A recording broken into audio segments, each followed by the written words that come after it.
Don't delay. Hey, what up, what up, what up, what up, what up? We back. Episode 39. Live and direct. Live and direct. The collective podcast is live. Talk to him, KRS1.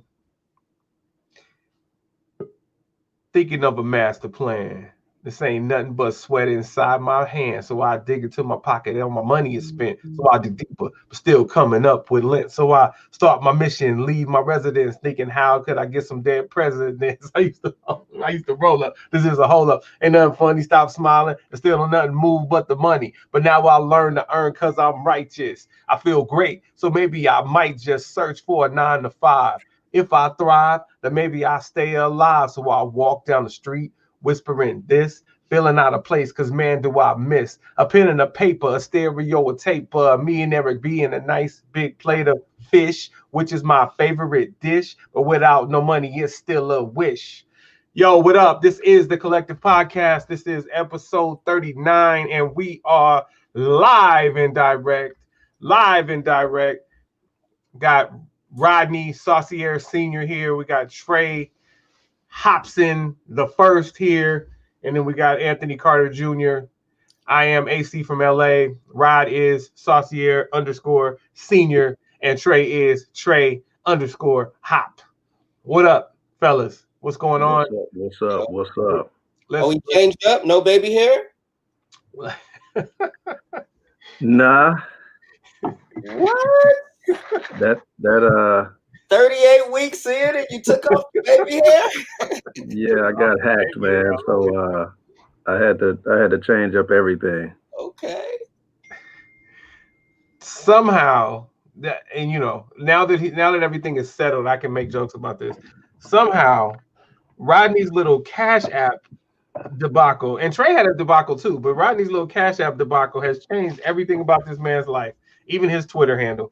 So, hey, listen, I'm just happy that Rodney has running water and is no longer running out to the outhouse to use a bathroom. So, welcome to 2020. Man, they were hitting my account up. Yes, I get alerts on all debits and all that kind of stuff on my account, and I was getting them all night. Yeah, man, I stay away from that Cash App. That's a different monster right there.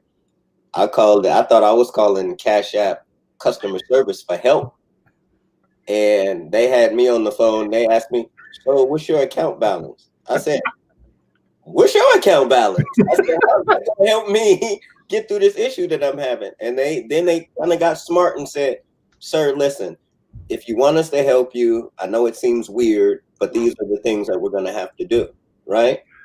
And they started asking me for information. I was like, "Man, this just don't sit right with me." Then I got an alert from my bank saying, "Hey, we declined a $200 and something Cash App going to, the people they had me sending it to see if it was fraudulent or not." Mm-hmm. And I told them, I said, "Yeah, my bank's got me on the phone, and they just sent me an email saying that a fraudulent transaction just tried to happen." And they said, "Oh yeah, that's normal. You can just ignore it." I said, "You know what? I don't think that's normal. Let's call on three-way and let's figure it out. Hold on, let me call my bank to see what the issue is while you on the phone." They said, "Sir, if you don't want our help, then we're gonna have to just end this call." Yeah. Yeah. How about that? Yeah. You know what's funny is Cash App doesn't have a customer service number. You can only reach them through email. Gotcha. Yeah. And if you put like Cash App customer service number, a number comes up for you to call. But they don't do customer service. Okay, so listen, while we are sensitive to the plights of both Rodney Saucier Sr. and Trey Hopson the first, I believe in Cash App, and I do a lot of business on Cash App. So listen, don't fall victim to what they both fell victim to. Be smart, be vigilant like they both were, and recover, right? Now moving on. What up, Jay Moore? Go Bruins. Javon Moore played back for UCLA, and now he's on my side of the fence now. He spent years and years, well, most of his youth as an athlete, and then a good part of his early adult life as an athlete. Obviously, I said he played ball for UCLA, but now he's a journalist. Started off in photography, and he does a little writing. And if not for me still being affiliated with Haywood, then I would maybe do some writing for TreVon, or maybe I write something for Haywood, and then Jay Moore just adds it to his. I don't know. We'll do something. I got to do something, because all my writing talents are going to waste right now. But shout out to Jay Moore. He watches us every week when we're live. So thanks for coming on. I'm sure he'll have some interesting comments if he has a chance to stay on. That being said, Trey Hop has on an LA Lakers hat. Oh, thank you for tuning in, you guys on Facebook. Thank you for tuning in on YouTube. And if you're listening to the replay on Spotify or Anchor, thank you for sticking with us. This is episode 39, and I think we've only taken 3 weeks off, so this is our 42nd. We've been doing it for 42 weeks, and this is episode 39. Trey has on a Lakers hat. And while Trey does generally wear some team gear, it's been Eagles gear for maybe the last 5, 6, 7 weeks. However, I don't think he's dissing the Eagles right now. I think he's wearing the Laker hat because two big Lakers are in the process of signing extensions. Anthony Davis is signing a 5-year contract as a free agent, and LeBron is foregoing his 2021-22 player option and signing a 2-year extension. So they will both be signed through 2023, and then Anthony Davis for 2 years beyond that. And we'll see what LeBron does. But I think the pandemic contributed to both of them doing what they did. But let's just ask Trey, is that why you're wearing the hat today? Is that a shout? Is that a nod to maybe some more championships coming through? I just feeling like a champ today, so I just decided, it was either this hat or a Dodger hat. I was going to champions. Yeah, champions. Okay. Champions. All right. Eagles were on top. Hey guys, go that way. Go, both of you. Go. Bye-bye. Thank you. White T-shirt club. These guys, man. But yeah, man, I just wanted. I felt, like I wanted to be a champ today instead of just being a division leader. And now that I'm not even a division leader, I feel like I had to, put them aside because they on punishment right now. Those dudes are literally on punishment. White T-shirt club. Okay.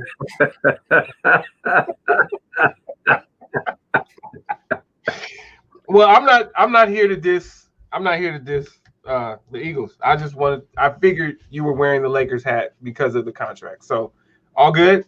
But since you brought up the NFL, let's talk about it. Pretty good week for the good guys, and not a good week for the Raiders or the Eagles. So in case you haven't been paying attention, in case you've been living under a rock, the good guys are the 49ers. We are the defending NFC champs. We gave up. We performed a horrible fourth quarter in the Super Bowl, and that's why all of my teams are not defending champs right now. Just 2 of them, Dodgers and Lakers, and then the 49ers lost the Super Bowl. And we have mad.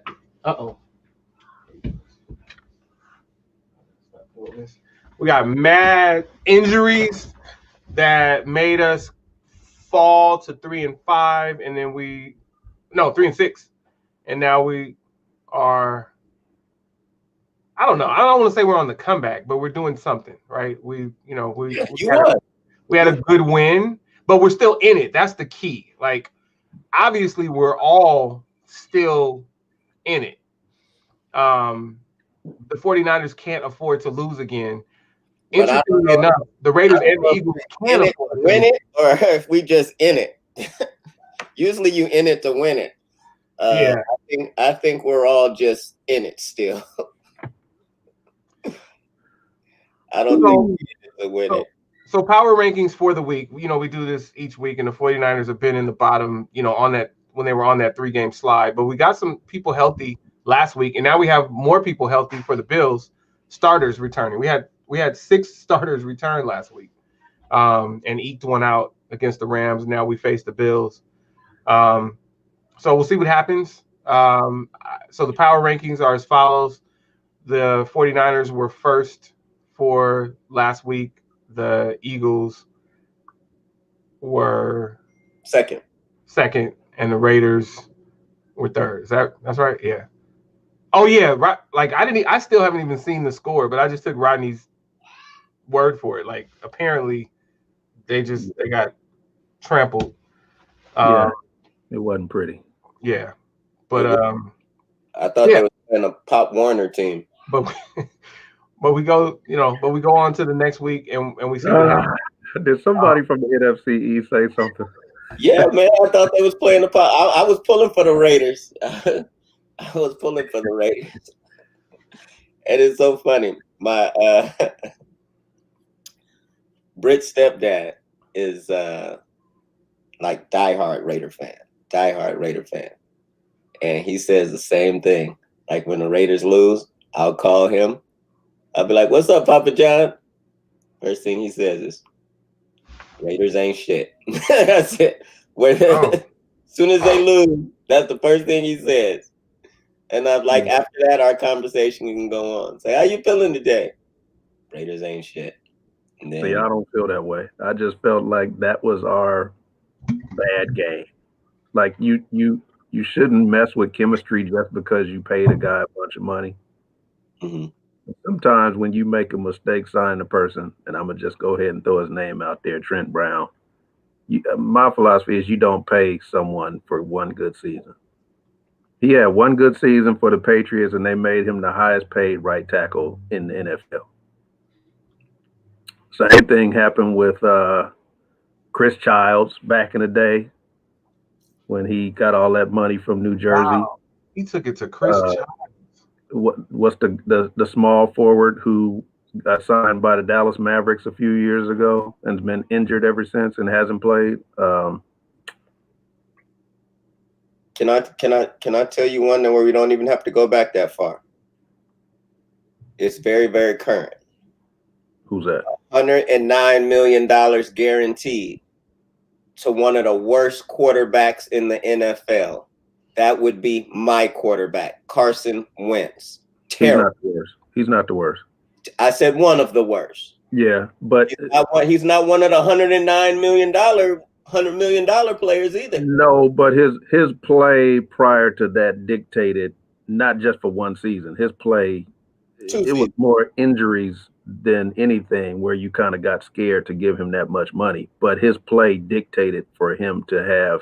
He showed over the course of time that he was a bona fide player.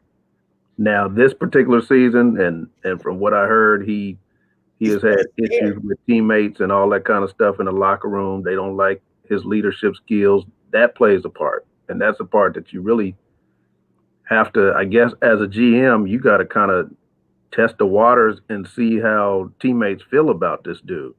You got Jalen Hurts right over there. Bring him in. Yeah, but even though they're 2-37, they're not out of winning the division. No, we still just one win out. So, you can't say, well, this is a wash with this guy. We're going to bring in the new rookie and see how it goes, because you don't know what can happen. But, yeah, in any other situation, Jalen Hurts would probably have that spot.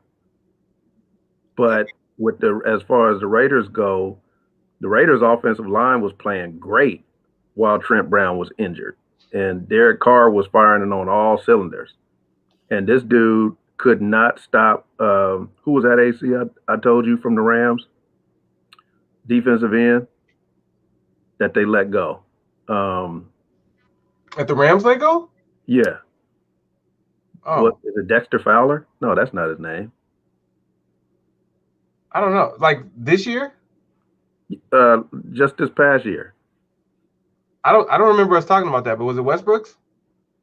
No, wasn't Westbrook's. Man, now all of a sudden this name is escaping me. But he killed. It doesn't matter. He killed Trent Brown all day. I mean, every time Derek Carr looked around, he was getting chased, hit, and fumbled like 6 times. So that completely. If the chemistry is right, sometimes when you watch a game and the chemistry is right, and you see the coach just leave those players out there, that's what you have to do. You have to have a feel. And in certain situations, John Gruden doesn't show me that he has that feel. He for him to be the elite coach that they bill him as, sometimes I just don't see it. I don't.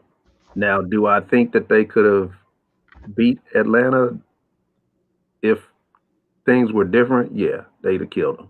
But they put that guy in there. He's just coming off the COVID list. He's been injured with serious injuries, and he got beat all day. And the Raiders got killed by a team missing Julio Jones and Todd Gurley.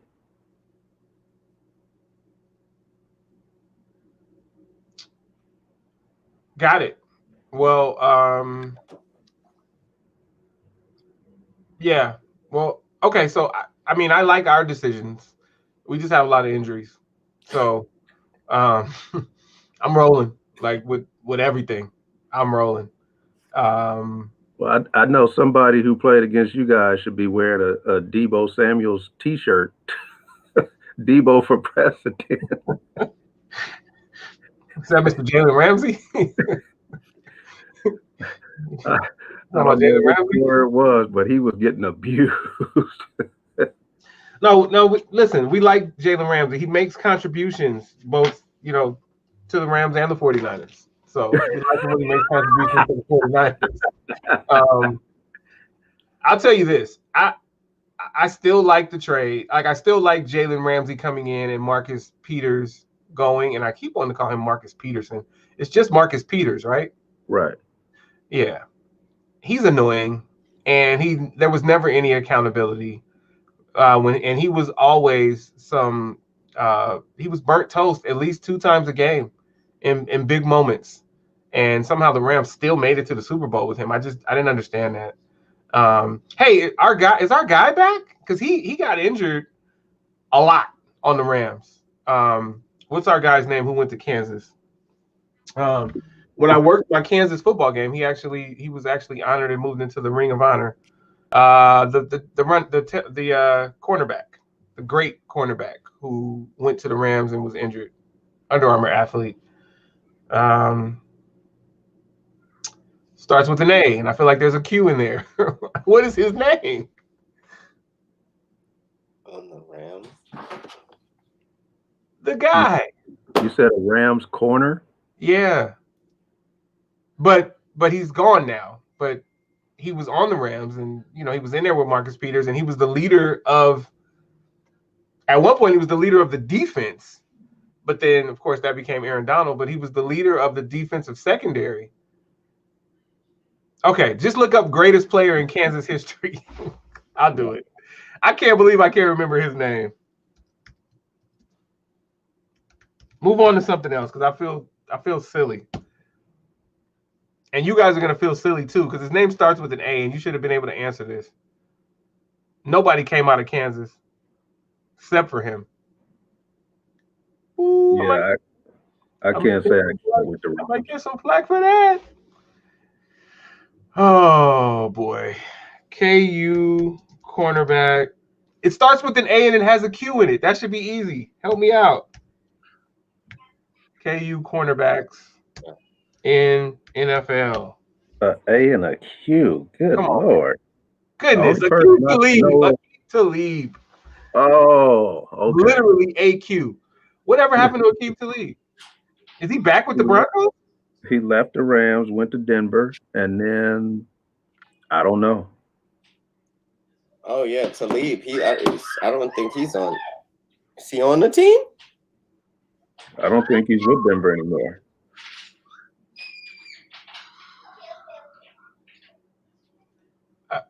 No, he went from Denver and came to the Rams, right? Yeah, but he's not on the Rams anymore. So I'm asking. He's not on the Rams anymore. I don't think he's on. Oh, he's out. He's out. Okay, so he's maybe not retired. Maybe he's a free agent, but he played with the Dolphins last year, and he's not on a roster. Right. That's what I'm saying. I don't think he's on the team. Yeah. Okay. Is that what you were saying? I wish you would have said it before I had to look him up. Both of y'all. Help a brother out. All right. So NFL. The Steelers look amazing. Steelers look very amazing. They looked terrible the other day. I didn't think so. You're talking about you still look terrible as long as you hold. You're not going to look great every game. So you're talking about Wednesday, a game that was postponed 6 different times. Yes. And played 6 days after it was originally scheduled. Yes. I'm fine with that. I'm fine with them not looking great and still. And they still got a W. Yeah. They look great. They lucky RG3 was playing with a torn hamstring. Because they look terrible. AC, don't do it. They look terrible. You saw that dude pull up on the sideline and then come back in the game and not playing well. So let's talk about it, because he mentioned how tough it was for them not to know when they were going to play, and then just kind of being thrown in there, like not having open facilities, not being able to practice together. And so even though it was 6 days past the time they were supposed to play, Griffin mentioned that it was actually a short week, and that's why there were a lot of injuries. He said, I haven't had a torn hamstring in my life before that game, and it's because I've always been able to be prepared physically. So does the NFL care about our health and safety like they say they do? That was a question posed from Griffin, and he wasn't talking about the loss. He was just saying, dude, we took injuries. Like, what's going on? What are your thoughts, gentlemen? I've always felt like they do what's in the best interest of their TV contracts. Absolutely. If it means scheduling games too close together, or scheduling games too far apart, or whatever the case, as long as fans can get some sports on television, that's what they're going to do. And it doesn't matter about what the players feel. I've always felt like that. Let me ask you this.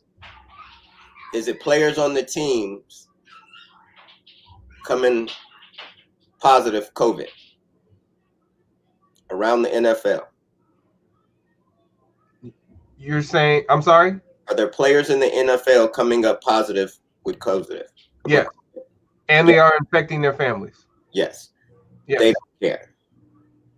Okay. Because it should be no games going on right now anywhere. That's not in a bubble. All right. I'm with you, Trey. Like okay, so I'm not naive enough to think that I can not watch. Yeah, I gotta watch. I'm going to watch. I'm gonna watch. They're gonna play. We've said this from the beginning. We would all be fine if they weren't playing. We would be fine. Absolutely. And we'd all be fine if they shut the season down. And I'm not just saying this because Trey and I are under 500 and the Raiders are hovering around 500. We came into the season as the favorite or top 2, and I was saying we don't need to have a season. Mm-hmm. When LeBron and them were ready to shut that season down over not George Floyd, over the gentleman that got killed in Minnesota. While they were in the bubble? Yeah, while they were in the bubble. Yes. Over that, we were the favorite. Well, I know you guys had the Clippers, but I felt like we were still the favorite, and I was fine. Like, I'm fine, whatever. The Dodgers, yeah, if they would have shut down baseball. Listen, whatever it takes to keep people safe, I'm with. That being said, they are playing the games, and how we feel is on record now. But since they are playing the games, let's get the picks for the week. The Bills, with a great record of 8-3, travel to Glendale, Arizona, to play the 49ers. 5-6, but getting healthy. Who do you guys have? And if it helps, I know that Trey likes to talk in lines. So, all right. Yeah, Buffalo's favored by a 1.5 on the road.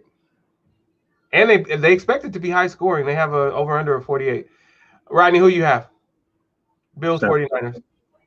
49ers. All right. I think they on an uptick right now. All right, Rodney. Eagles at Packers. Packers are giving up 8.5 points. Packers. Yeah, no brainer.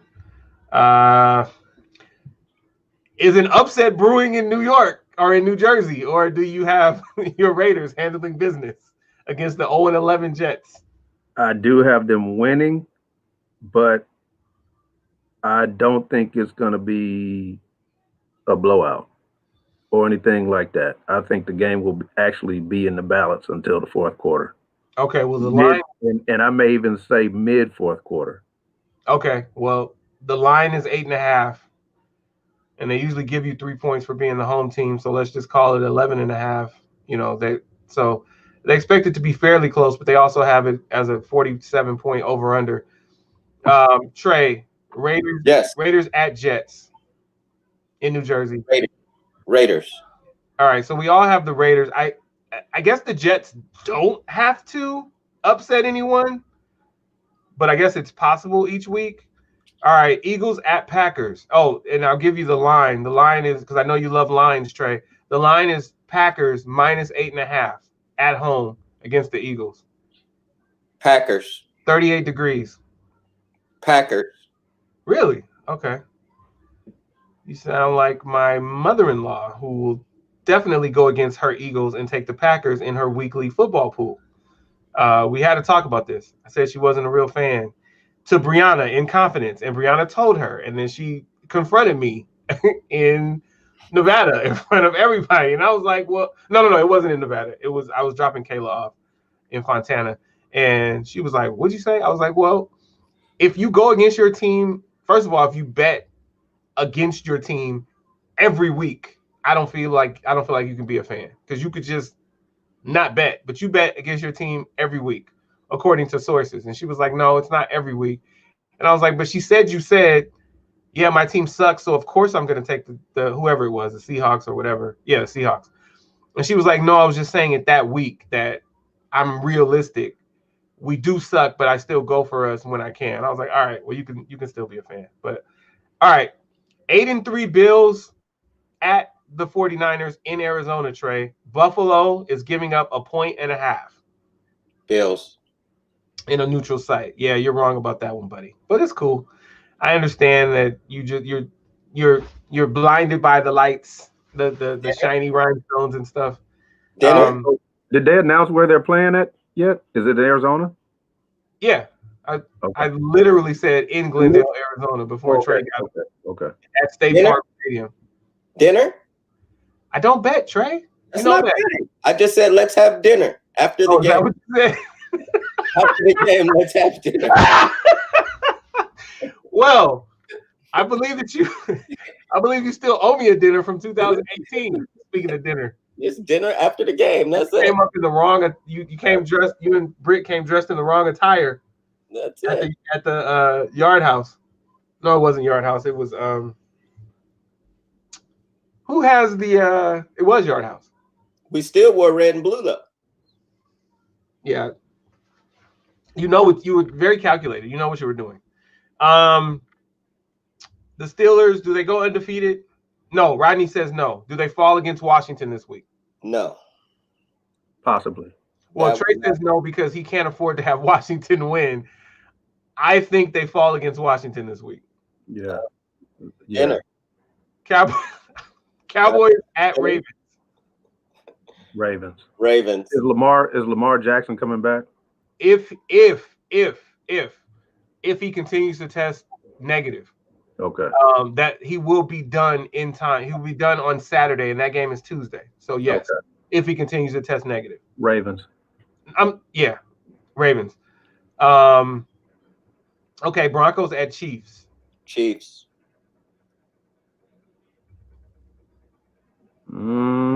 Do they have any quarterbacks coming back?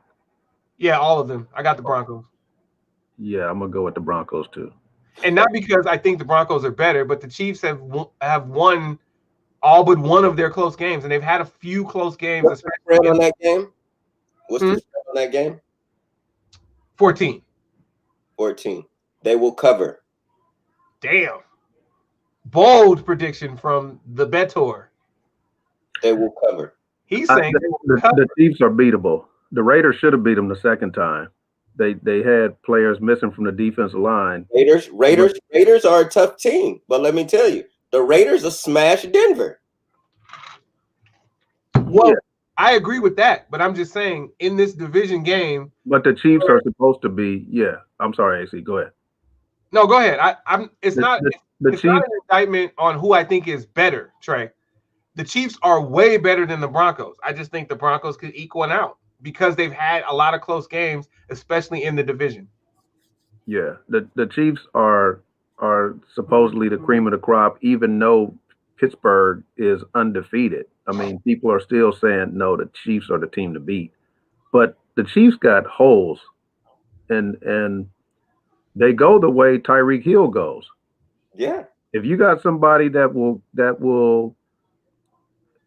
unfortunately, that cornerback that was sticking him last week went out like Nate Robinson. I mean, oops, did I say that?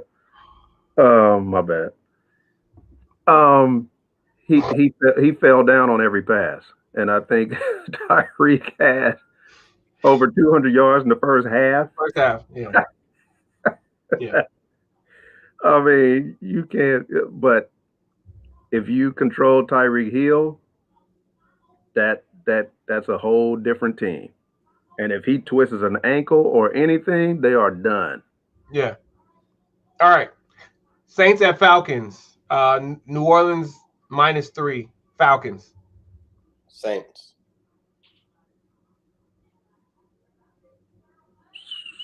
These are not the Teddy Bridgewater Saints. These are the Taysom Hill Saints. Remember that. Saints. Reluctantly. I want to know your fucking betting card, dude. I want to know, well, I guess it's all the same to you because you're probably filling out your shit right now. All right, go ahead, Rod. I'm gonna go with Falcons. All right, Falcons. I'm not gonna remember any of this. I will. You remember? All right. I remember. You remember all of it? I'm remembering what y'all saying. Right. Lions, Bears. Who's the interim head coach of the Detroit Lions? That I don't know. But I'm gonna go Lions. I'm going Lions. Well, if we go Lions, maybe the Bears coach will get fired too. So, all right, yeah, let's go Lions. Especially if they put in Trubisky. I mean, they should just go ahead and let that ship sail. By the way,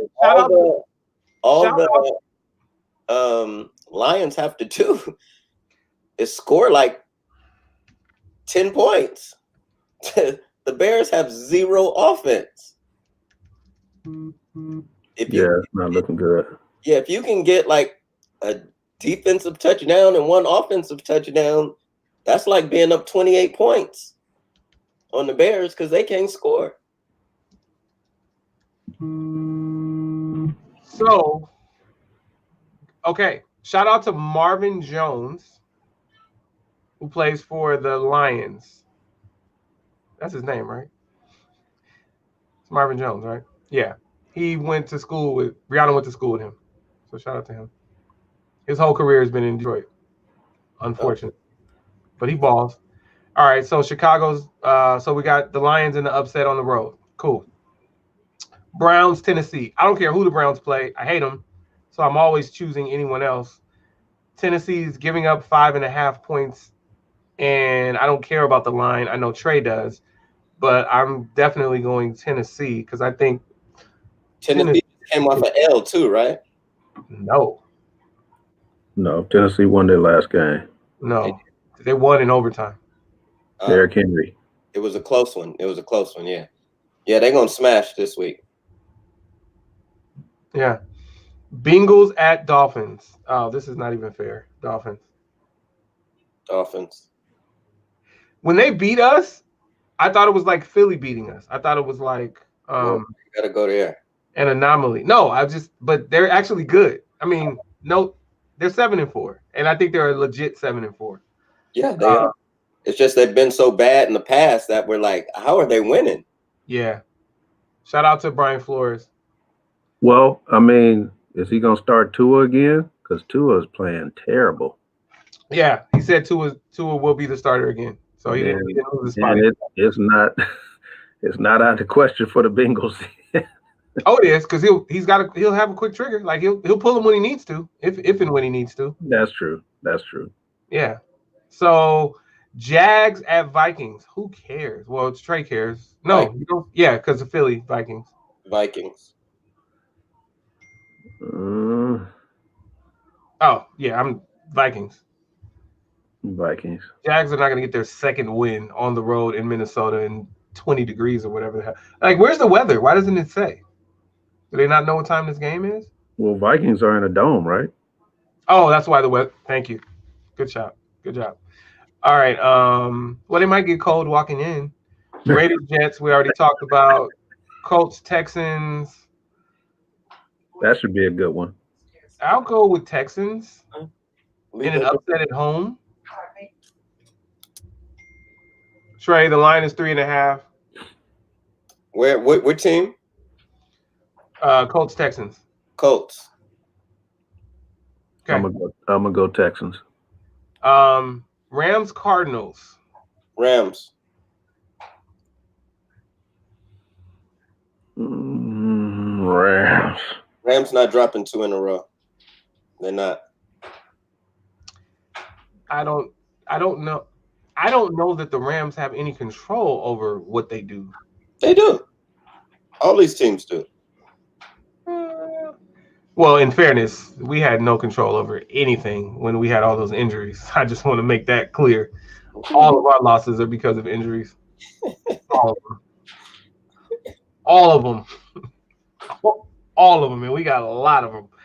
I don't really want to pick in the division. The Rams winning doesn't necessarily hurt me, but I guess it could help me because we would be tied with the Cardinals if we beat Buffalo, and that's the plan. So that would be interesting. Are you going to the game? Are you traveling now? Wait, you'll be in Arizona. You're going to be in Arizona for the Rams Cardinals or for the 49er game? Jay Moore, which game? Rams Cardinals. But if the Rams lose,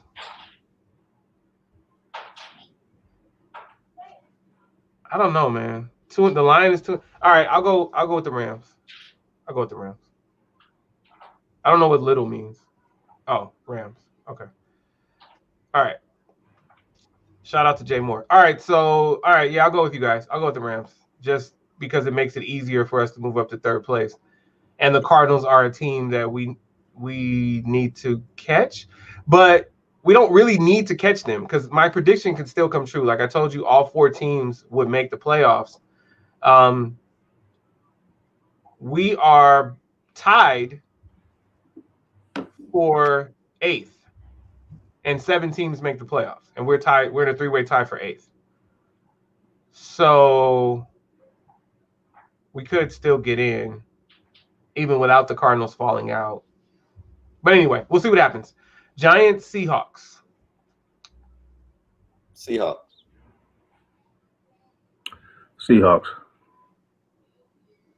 But that's gonna be a tough game. Why?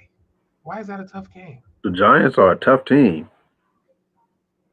I mean, they play everybody tough. All right. Rodney said it. Rodney's the only one to say it. Patriots, Chargers. Patriots. Dang, I hate that. I'm gonna go Chargers. All right, that's everybody. Bucks Panthers are off. Cowboys Ravens actually play on Tuesday. Oh, that's how they're doing it. So the 49ers have Monday Night Football since we're playing on the road. So that's a Monday Night Football doubleheader. Washington and the Steelers, and then the Bills and 49ers. Oh, yeah, we money on Monday Night Football. Money, money, money. All right, cool. And we're better away from home than we are at home. So I'm definitely looking forward to playing in Arizona. So shout out to us. Okay, that's what's up. Doing a little traveling. Good stuff. Good stuff. All right, moving on. Who just got fired? And it's not because of COVID-19. Derek Mason. Yeah, I hate that. I hate that. How long did he last at Vanderbilt? 6 seasons. Okay. And he's the third winningest coach in Vanderbilt history, and I think he's the only one to take them to 2 consecutive bowl games. Right. So, I mean, yeah, this season was bad, but this season is either good or bad for a whole bunch of people. There's like not a lot of mediocrity. Right. So 0-8, like I don't even know how you fire anyone in college football this season. I don't know how you count that 0-8 against him. Right. All this, but everybody holds their jobs right now. But we just went from 14 black coaches to 13 with his firing in NCAA football. 13 across the entirety of Division I football. Let me ask this question. What are the realistic expectations from ADs when they hire coaches at schools like Vanderbilt? Do they actually think when I hire this coach, they better bring me a national championship? If let's just say you're at Vanderbilt or Indiana in the Big Ten, or,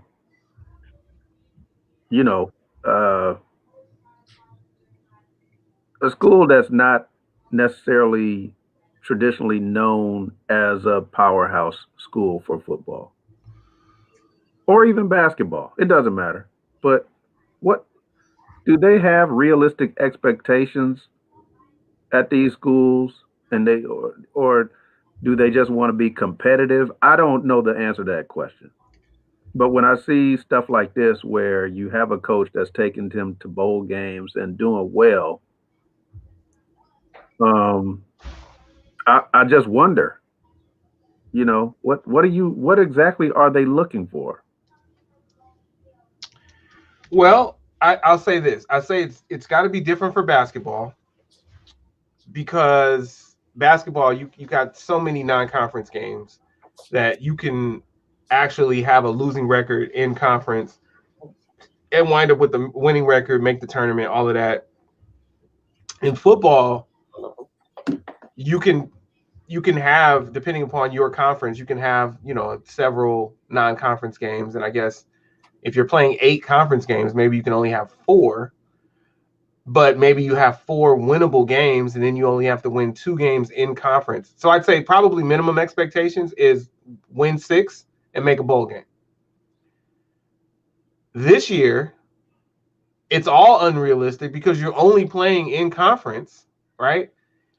And so when you're in the SEC, well, who's in the SEC? Like, who? Let's look at their schedule. Let's look at Vanderbilt's schedule this year and see what the realistic expectations could have been. And I'm looking at Mac and Javon's answers, and I'm really like, okay. Oh, what up, Jimmy Mac? That's exactly what it is. Yeah, I think they do expect to strike gold. They just hire and just hope, this one may pay off. Okay, well then that's supremely unrealistic, because you're not gonna strike gold at Vandy. You're just not. Yeah, I'm gonna come right back to your comment, Jay Moore. I'm not firing a coach that's doing a better job recruiting better players than I've had. Unless he's just terrible when he's on the sideline. But if he's a guy with personality that can always taking shots at Chip Kelly.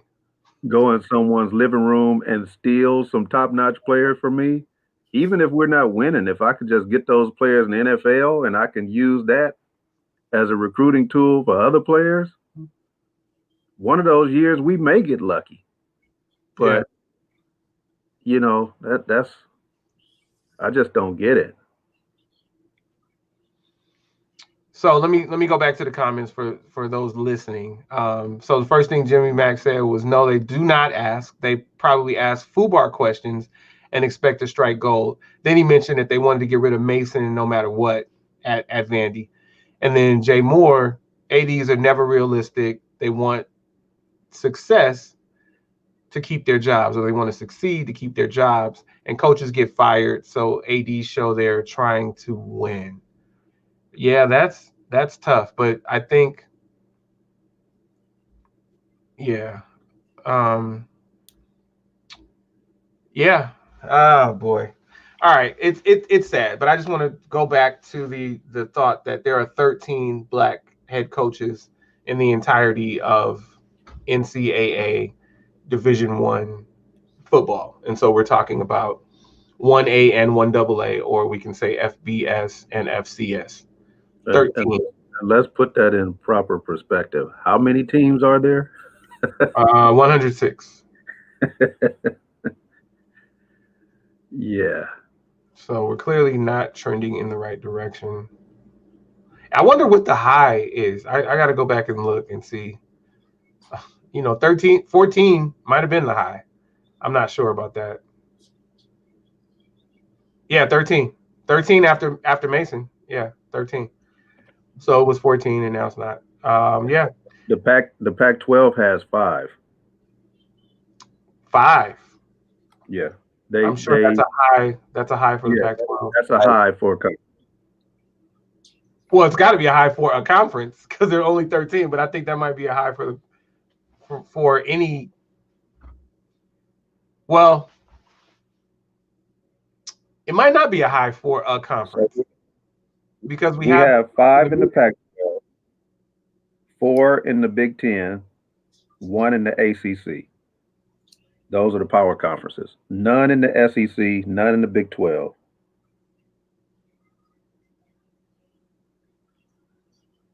So, wait, how many did you say? Oh, that must just okay. So then that's just all right. So I take it back. That can't be right then. That's got to just be Power 5. They have 10 in the Power 5.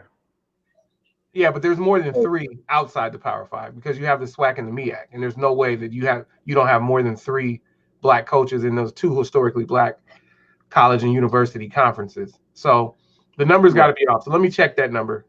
Well, that number is probably considering the WAC and some of those other conferences. So maybe what it is there are 13 in the Power 5 and the other 6. So it must be those 11 that are Mountain West, AAC, American Athletic Conference,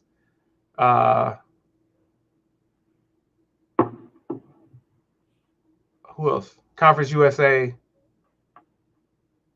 Well, Jimmy, if we say Division I, all of Division I, then yeah, they have to count the HBCUs. But if we're just talking Power 5 and other 6, then no. So I think that's what it is. When we say Power 5 and other 6, you're moving over to the American, the Mountain West, the MAC, Conference USA.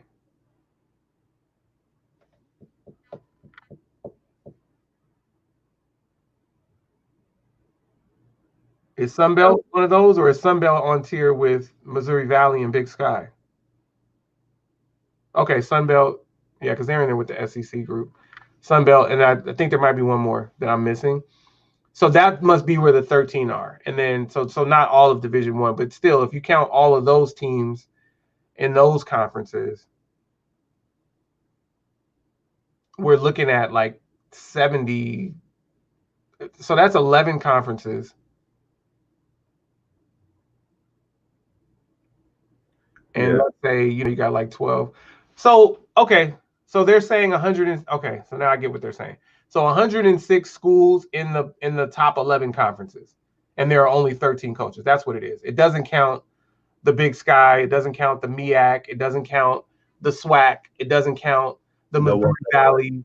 It doesn't count the Ohio Valley. It counts those top 11 conferences. That's the Power 5, which is the Pac-12, the Big 10, the SEC, the Big 12, and which one did I miss? Who's the fifth one?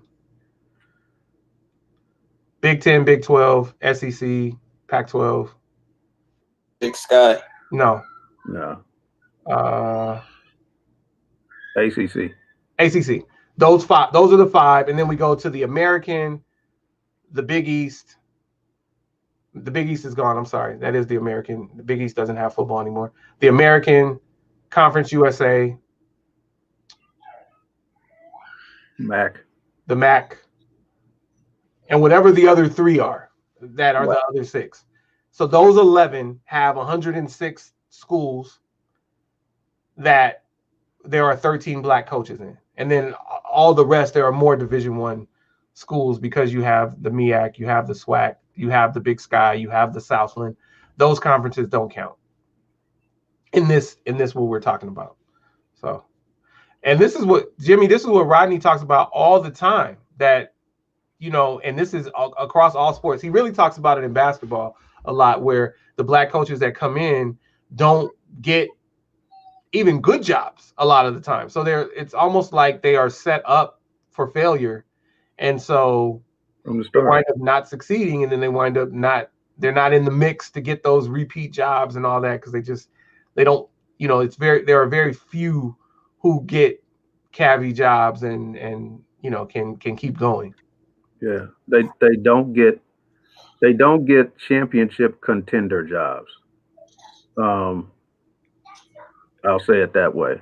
They get jobs where, hey, we need you to come in here and right the ship, or hey, we need you to come in here and develop these players. And by the time the players are developed, oh, you're gone. And then we bring in this hot name from the college ranks or from some assistant coach, and then they get in there and either get the credit, take it up. I mean, look at my Raiders. They had Art Shell, fired him. Hear this hot name, John Gruden, after Art Shell did the work, But I guess Al Davis is an equal opportunist, so he fired Gruden too. But I mean, we see it all the time in the NBA. They and it went back to when we were talking about Steve Nash getting that job. Like, how many black coaches actually get a chance to just come right in and coach Kevin Durant, Kyrie Irving, and potentially get James Harden too if a trade like that goes through? Or, I mean, they already have a pretty stacked team. He would just be the icing on the cake. Not many. Tyronn Lue, but people throw that at me when I make that comment. But Tyronn Lue wasn't Cleveland's pick to be the coach. That was LeBron's doing, saying, hey, this guy really knows basketball. We need to get him. And they acted on him because, of course, they didn't want to lose him. So you have so many coaches who's paid their dues, like Paul Silas, like Bernie Bickerstaff, like so many others who know basketball, who can turn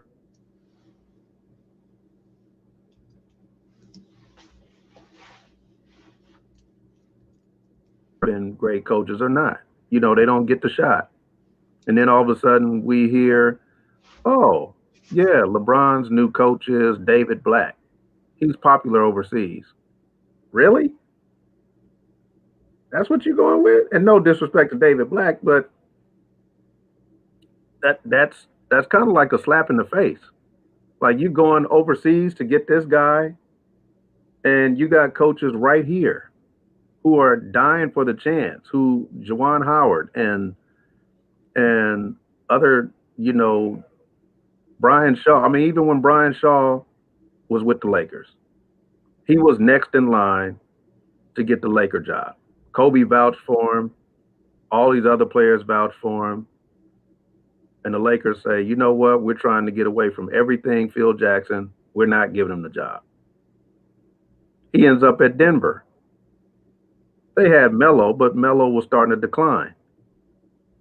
Jason Kidd, when he took over Brooklyn, he had Kevin Garnett, he had Paul Pierce, but they were all over 35. Jason Kidd got Byron Scott fired. I don't want him to be in your argument.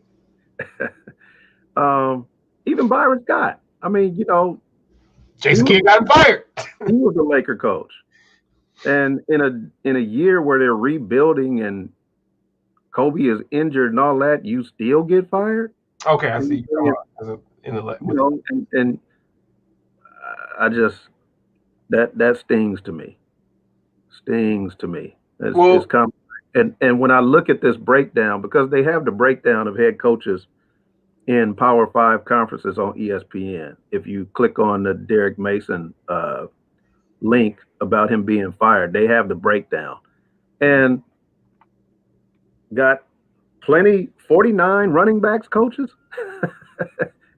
Is that all we're good for? Is running backs coach, special teams coordinator?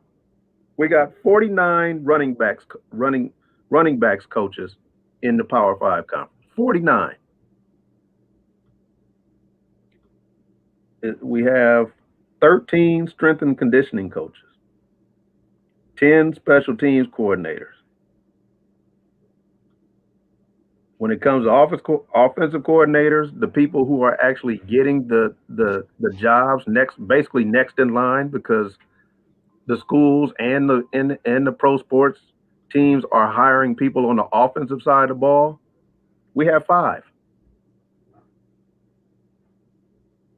Co-offensive coordinators, 6.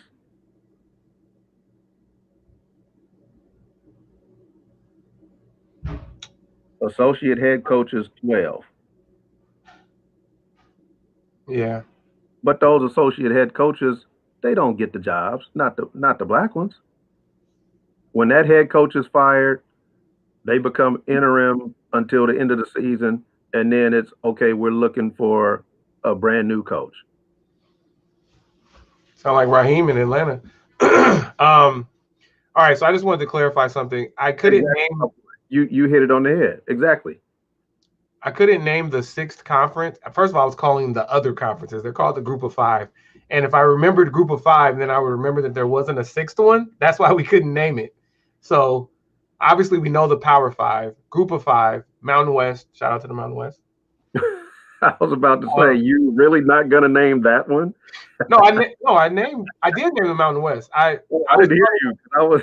Oh yeah, I was trying to name the 6th one, and there isn't one. That's why I couldn't remember if Sunbelt was one, but I was trying to remember the 6th one, and I was like, I just can't figure it out. And Jimmy helped me with Sunbelt. Anyway, Mountain West, Conference USA, American, and the American is really pushing to become Power 6. Like they believe that they're better than the other Group of 5, and they believe they're as good as the Power 5.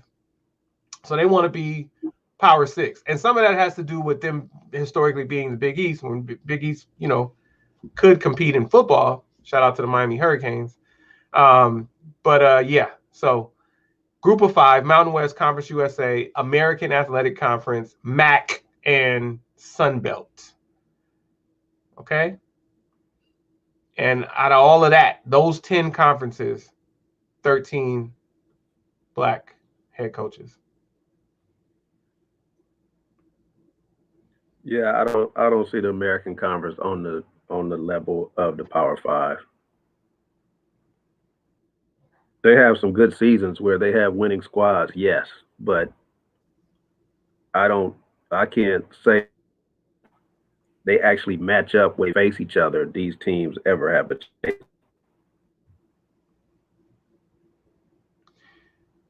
Well, if they mess around and win one, then then they'll say, look. But outside of that, yeah.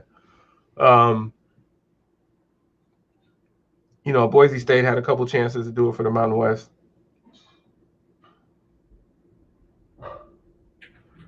We'll see how it goes. Yeah, because Houston has had good seasons, and so has Memphis, but not to the level of make them a Power 6 conference. No. Well, I think don't forget Central Florida. That was really Central Florida is the team that went undefeated, right? And so it was UCF, right? I think so. Yeah. Yeah. So they went undefeated and declared that they won the national championship, because they didn't make it into the playoffs and that whole thing. So that was the reason. One of the big reasons was they lost like one game in 2 years and knocked off damn near everybody that you put in front of them. And they were like, hey, put us in the playoff and you'll see what happens. Yeah. So, yeah. So, yeah, so Jimmy says that they can get there if they have media backing. The media determines who is a Power 5 conference or not. And yeah, like the media determines a lot. Okay, so it was 2 in a row that UCF went unbeaten. And yeah, so that was big for them. And they need to knock off a Georgia or a LSU or Alabama. Well, they could. Let me just tell you, whoever their best is this year, I'm sure it could beat LSU. So, but they're not playing out of conference, so too bad for them. But LSU is having is pretty bad for a defending champion. Just as things go, the last time somebody was an underdog, such a big underdog in a game the year after being the champion, it was Auburn when they had 3 times they were the 20-point dogs. And when they won the national championship, your LSU Tigers, Rodney, are 31.5 point underdogs against Alabama. Yeah, they got a lot of allegations going on. They're being investigated left and right. A lot of students have come forward about sexual assault regarding the players. So it's not a surprise to me that they're losing, I should say. Now, that many players being accused of sexual assault is a surprise. You don't want to hear that, but oh, you're saying they were accused? Yeah, the players are I thought you were saying they were assaulted, like by coaches or something. My bad. No. I got you. Going back to this real quick, not to make light of that, but I just want to. Jimmy's bringing home a point. So UCF went undefeated 2 seasons in a row, and they beat Auburn. So there you go. That's in a bowl game, and then they lost. They lost by 10 to LSU the next season. So there's your argument right there. We're competing with the SEC. Let us in. Knock, knock, knock. Let us in. All right. Yeah. All right. The media is they control everything. All right. You're too early to pick picks. Really quickly, Rodney, do you have the Clippers repeating as NBA champions? Oh wait, they didn't win. Are you picking the Clippers again? No. With Serge Ibaka? No. No. Trey, are you picking the Clippers? Hell no. Rodney, who do you have in the East?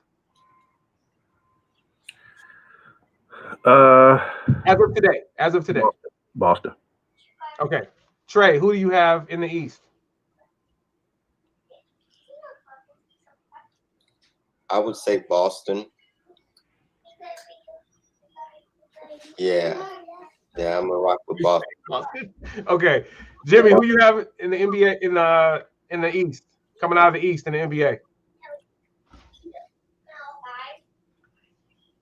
And TreVon, if you're still on, you can tell us who you have too in the East.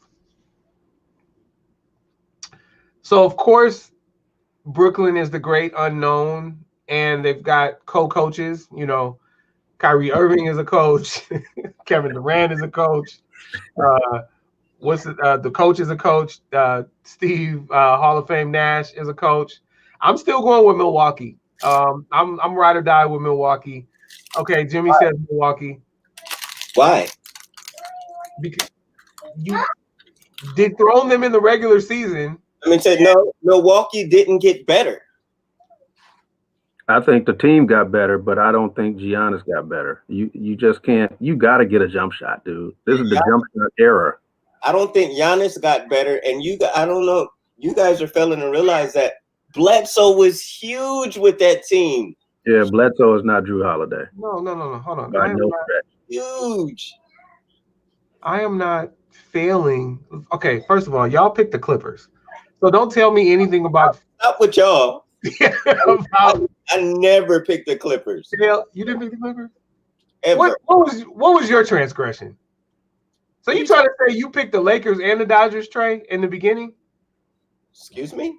Those are the teams I rock with. I know, but is that Dodgers and the Lakers? Rodney too, but he chose against both of them, so I'm just making sure. You never heard me say anything Clippers. Okay, fair. So Rodney is the one. Clippers is only going to win in our lifetime. Okay, I got you. So Rodney is the one. Listen, Giannis Antetokounmpo's brother has an NBA championship, so he will teach Giannis how to win. Okay, and that's his little brother, and he's already better than him. He's better than the little brother. So I got Milwaukee until somebody dethrones them. Well, they get dethroned every year, but until you tell me that somebody's going to have a better regular season, I don't believe they will, and I believe Milwaukee will put it together in the postseason. And who better to agree with than elder Marcus Johnson? And shout out to MJ, my man. He's of course going to go with the Bucks until he doesn't. So I'm going with the Bucks. Now, who do you have in the West, Rod? Do you have the Clippers again? No, the Clippers downgraded. I got the Lakers. You got the Lakers? Yeah. Okay, let's go back to the East. Who do you have to make the playoffs that didn't make the playoffs last year? Brooklyn. Okay, give me another one. That's not the one I'm looking for. Maybe Atlanta. Atlanta's definitely going to make it. It looks good on paper, but we don't know what that's going to be like. But they look good on paper. They look really good on paper. The reason I paused when I said Boston is because I think Atlanta's going to be that sleeper team that could really come out. Mm-mm. Okay. Wait, maybe that's what it was. Did you pick the Celtics to win? To come out of the East? Yeah. No, there was something wrong that you did. Yeah, I picked the Celtics to come out of the East. That's what I did. And it wasn't against the Clippers. It was against the Lakers. No, I picked the Celtics to come out of the East against the Clippers. Yeah, you were all kinds of wrong. Oh, and you were all kinds of wrong. Because no one had the heat. What you say? I said no one had the heat. Once we got to the Final Four, I had the heat. Well, that's come on now. The Final Four in the East. Right. No, so that's just the second round. That's after the fact.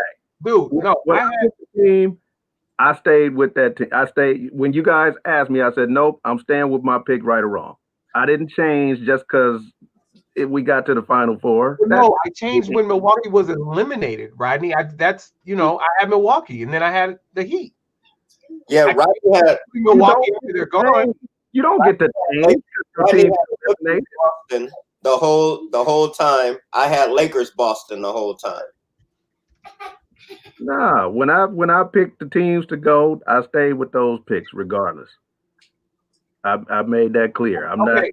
All right, you're missing my point. So, okay, along those lines, I have Milwaukee and the Lakers. That's fine, Rod. But you didn't rock with the Nationals the whole way, did you?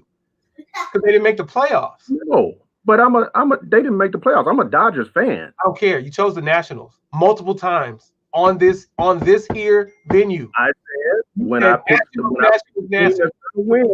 The Dodgers pitching staff was Rooting trash. for the Nationals. There's a difference. No, but I what is picked them to win. They didn't win. was eliminated? Then you chose the Dodgers. You said the Dodgers are probably going to ride it out here. And you said probably. No, I cheered for my team, but when I picked the Nationals, I stood by my pick. I didn't say, "Oh well, yeah, I'm a switch."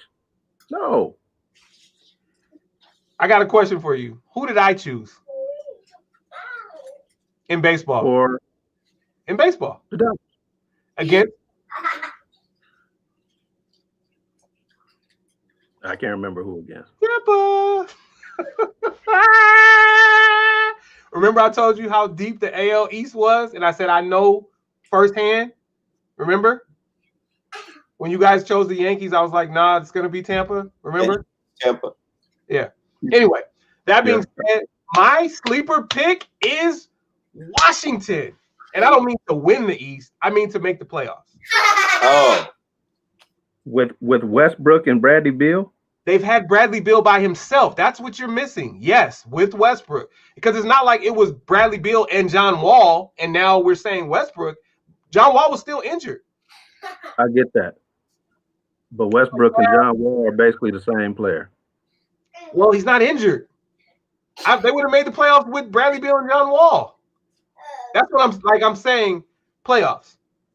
Now, I'm not saying it's great, but then again, maybe Westbrook will see, hey, buddy, go Bruins, but nobody wants to play with you. So kind of fall in line with Bradley Beal. Maybe he won't. I don't know. No, that's not his personality. He won't do that. I want Bradley Beal to do well. I do too. Yeah. So, Jimmy says no Atlanta. That's where your Trey is, right? Yep. Yeah.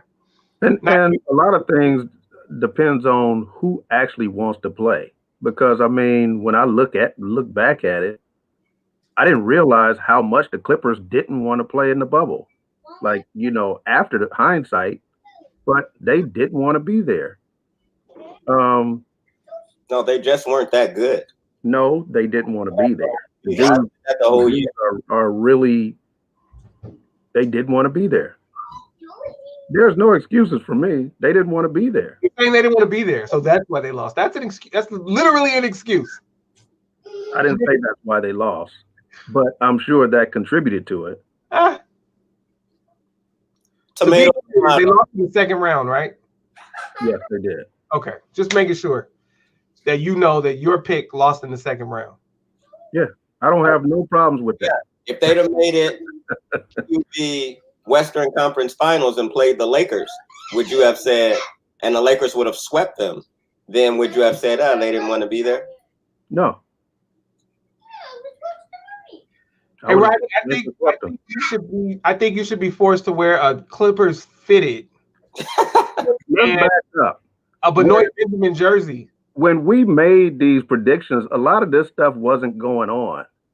So because I originally had Portland gonna playing the Lakers probably to the end, or maybe upsetting them with Trevor Ariza, but then he decided not to play. So there were a lot of factors in why I chose the way I did.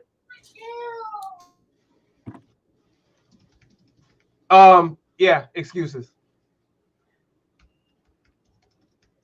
Do I make excuses about the 49ers losing in the Super Bowl? I can say we lost. You just switching the Final Four. I can do that. No. I was saying I was the one who said the Heat would go to the finals once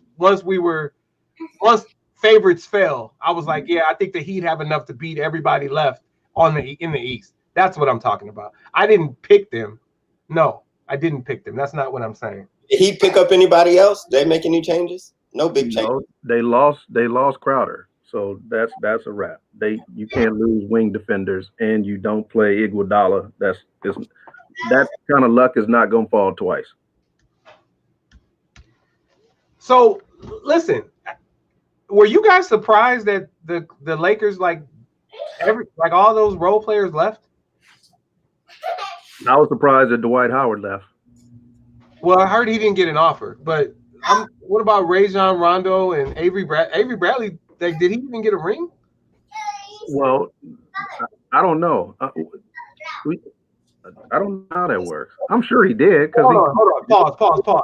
Did they actually upgrade with PG-13, Jimmy? Because we speculated that might not have been an upgrade. Like, he going to the Lakers, he might have been an upgrade, but he was missing a lot.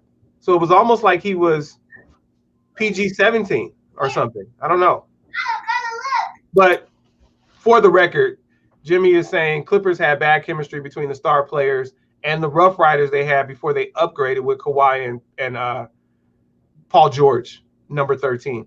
Well, you got Lou Williams and as Trey calls him, Trez. Trez, that's my buddy now, especially he's on the Lakers, so we're gonna hang out. Don't get on the Lakers for one season. We'll see what happens. And Trez appears to have an inflated sense of self where he actually thinks he's better than he is. Sound like somebody else who's a pretty poor sport, huh? Trey. But yeah, so I mean, we don't even know what Lou Williams is going to do yet. He hasn't really made a decision on whether he wants to play with the Clippers or not. He just he's saying he wants to be out of there.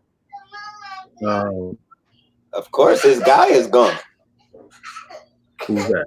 Him and Trez played together. They didn't get along though.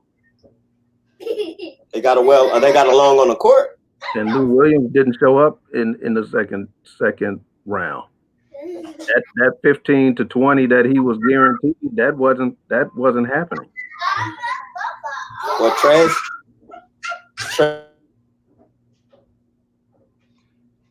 Okay. Trez better put some club shoes on so he can deal with Jokic because he got abused. Mac mentions that okay, so Paul George was the second best player. Yeah, we get it. I'm not really saying that they weren't an upgrade. Obviously they were. They just didn't wind up doing anything with that upgrade. Like, they probably make the second round with the team they had the year before. You know, they just didn't reach their potential. So we like to say that he wasn't an upgrade, especially since he came up missing in multiple games in the second round. That's what I'm talking about. Like, if you look at it, and I don't want you to look at his averages because you can get fooled by the numbers, but look game by game. And in games that they lost, that dude, 2 of those 4 games that they lost, he was absolutely missing. And so that puts you at a deficit when you're just not showing up. Yeah. Okay, so clearly, Jim McElroy IV is an advocate for PG-13, the 1st through 4th. Yes, the team choked. Well, not as a. Yeah, the team choked. I don't think the Kawhi did, but I get what you're saying. Name for that guy. His name is Paul George. But he's specifically saying that it wasn't just George; it was the whole team. But if we go with your argument that he's the second best player, and if your best player is balling out and your second best player is not balling out, and players are taking their cues from you, the second best player, and you're not balling out, then what? Yeah, and then Landry Shamet was injured, and they had no backup for, and he's gone. He left the Clippers, and that was their best shooter. So I don't see where their team got any better. Serge Ibaka. Serge Ibaka is how old is he? 50? Over Trez. Serge Ibaka over Trez. Serge Ibaka is 57 years old. So for the Lakers, did you want Serge Ibaka or did you want Trez? For the Lakers, I would definitely love Serge Ibaka. Because at this point, he's just going to be a defender. And Trez is too little. Trez is not too little when you got AD on the team. Trez is too little, and AD doesn't like playing center. But he will do it. He He will do it, but he does. When somebody mentally doesn't like to do something, they don't always put their full effort into it. Listen, when you have to do it for one game, like what they play when they play Utah, then he'll play it, and Trez will still be great on the court. So I won't say great. That's a great segue, TreVon. I'm gonna go with your full government. Well, 2/3 of your full government name. I'm gonna just call you TreVon, and then go to Hopson. I'll skip the L. But that was, you took us back to Rodney's argument of why the Clippers would beat the Lakers and ultimately face the Celtics. It was that Davis didn't want to do the things that Davis would need to do to make the Lakers successful. And he talked about Davis mentally not wanting to do the things that he ultimately wound up doing and that he has since spoken on. And I think that Rodney, with this 5-year contract, I think he's telling you, because we already knew it, but he's telling you and people, naysayers like you, hey, I just won a ring, and without this move, I had no hopes of a championship coming anytime soon. So I'm going to continue to do what it takes. I'm gonna like whatever it is necessary of me to keep winning. So I don't think that's a thing, Rod. I think that you think that's why he signed, or because he was going to get that max salary that no one else could afford? Oh, when people could afford it, but he likes where he is. Exactly. Wait. Lakers could give him. This is exactly what Rodney says. He talks about AD being tissue. Rodney, you want to read this comment from our avid viewer? Oh, I see it. I mean, I told you, ingrown neck hair, sprained toe, whatever. He's gone. Read his comment so that the listeners know what he said. 8 times a game. I read it. No, read it to the listeners, Rodney. Oh, okay, my bad. AD is soft. He's gonna get hurt 8 times a game. I wholeheartedly agree. Yeah, he does, Jimmy. He was always saying that. That's so funny. Like, we were all terrified when the ankle thing happened because we're like, oh, game 7. Oh, just a bump, just anything, every foul. Didn't you say something about his eyelashes like getting in the way? Everything. Yeah, Rodney. When I asked you to read the baby's bottom to the listeners. And that last second shot is what really motivated him to really want to play harder, because he felt like, okay, I accomplished something. That's what made him play harder. His game changed completely after that. So I said that if I had a son, I was going to find a way to somehow call him Boogie. And this is because I saw a lacrosse player who was nicknamed Boogie, and I watched him grow up on the field, and I was like, Boogie is a cool nickname. Now, obviously, I had a daughter, and I didn't want to name her Boogie or nickname her Boogie, so I nicknamed her Munchie. But and Boogie's still on the table, although if I do have a son, he's probably going to be Trey for 2 reasons. He would be Anthony the third, and also my lifelong friend is named Trey, like named Trey. So we'll see. But how do you guys feel? Do you guys feel for Boogie, for go DeMarcus? Go DeMarcus. Do you guys feel for Boogie Cousins? He has had the worst luck, in my opinion. But what do you guys think? Yeah. Definitely. He's had that. You feel for him? I do. And if nothing else, I would have liked to have seen him re-sign with the Lakers for 1 year, just to see what came out of it. Who did he go with? The Rockets? The Rockets. Seems like everybody's going with the Rockets. Not gonna happen. Here, read this, Rodney, before we move on, so that the listeners know what else you guys are saying about Anthony Davis. I love Mac. Dude, he hurt himself in game 5. He tripped over his own feet and was down for like 12 minutes. Boy, is this stuff really, really funny after the ring. Because if they would have lost that, oh boy, this would not be funny. But it's yeah. I'm sure there were moments he fought himself to not go to that sideline and just stay on the bench. I'm sure he did. Yeah. Man.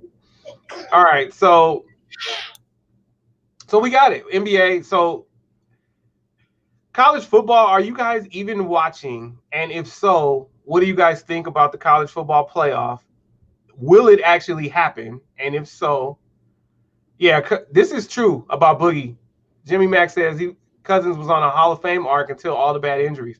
Yeah, and then just going with contenders and it not working out. Like, obviously, he got injured again in Golden State, but also they went to the finals and everybody got injured, unfortunately. And then with the Lakers, he got injured, and they wound up cutting him, and so he didn't even go to the bubble. Yeah, and now there's no shot in with the Rockets. No shot. Sorry. Holla back. Yeah, so I don't know. Yeah, I would like to have seen him stay with the Lakers also. All right, so college football playoff. But just before we move on, you said you heard that Dwight didn't get an offer from the Lakers. I thought he hurry up and took the offer that he with the Sixers because he was having some issues with the Lakers. I didn't hear that was the issue that he, because I thought it was strange. He just married Tia Cooper from the Sparks and plays for the Lakers, just got a ring, and he had a issue with the coach not playing him every game in the finals because they went small.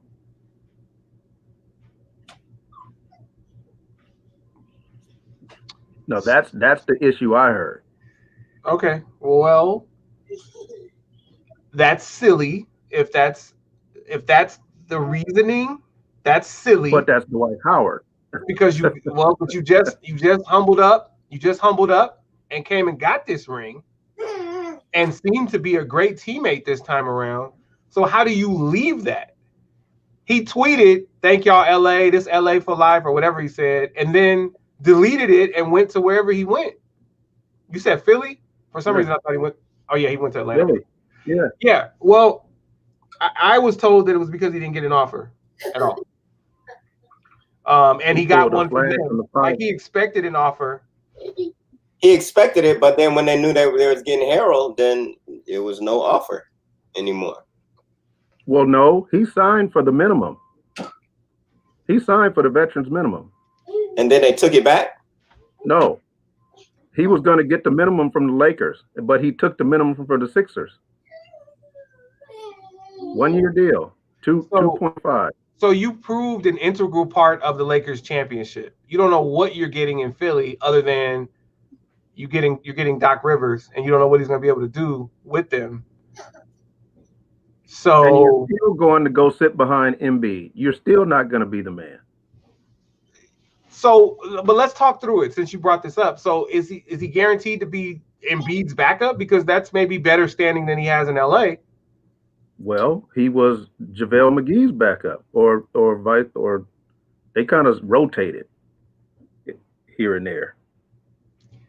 Yeah, well, maybe you'd rather be Embiid. Well, JaVale's not there either, so I don't know. I don't really care about Dwight Howard, but I think it was. I was told it was because he didn't get an offer, and I think it makes more sense that he didn't get an offer than he spurned the Lakers' offer to go to the great unknown in Philly. Like, they're gearing up for another championship in LA. Philly, you don't know what you're getting. And that's why I would wonder why he wouldn't want to leave that. Well, that's what I'm saying. That's why I would have that's why I wouldn't believe what you heard, that he just had a problem with his playing time, so he left. But you have to, because it's Dwight. I mean, with a normal player. But this is different. This is Dwight with the ring. We've never seen Dwight with the ring. I don't think you. Dwight didn't even ring. I don't think a leopard changed his spots. Dwight didn't even win rings in practice. But okay, whatever. Moving on. And the only reason I bring it up is because Dwight was big against Denver. Like, he was the one who shut down Jokic.